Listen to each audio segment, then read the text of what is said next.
Are you sad or are you? Yes? Happy. Very good.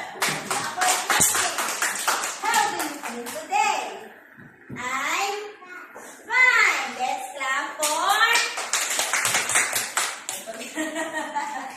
Daniel. Okay. Oh my God. It's just only one big. Who can give me animals? Oh, I want Ava. Fish. Okay, again, what is it? Fish or fish? Fish. Let's clap for Ava. Who can give me fruits? Fruits. I want banana. Fruits. Carrots is a fruit? No. Who can help it? Banana. Another one. The red one. I like to eat and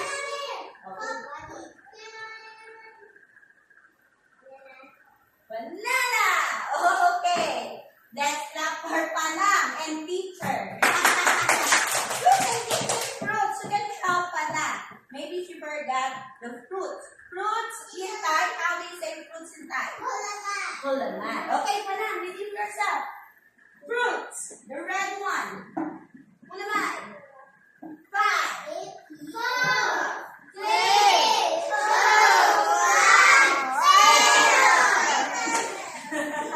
The red one. What fruit is that? Okay, let's give to Nakul. Okay, the fruit. The red one. What is that? Apple. Let's start for Nakul. How about vegetables? You can give me vegetable. The one that you gave, Panang, a while back. The orange one. Panang, redeem yourself. Go. The orange one. What's that? Huh? What's that? The one that the rabbit loves to eat. Strawberry is a fruit. Okay, you give a fruit. I want vegetable. You love strawberry. Yes. Carrot. Okay, that one is a vegetable. Okay, look at that. Let's read maybe you forgot the fruits and vegetables.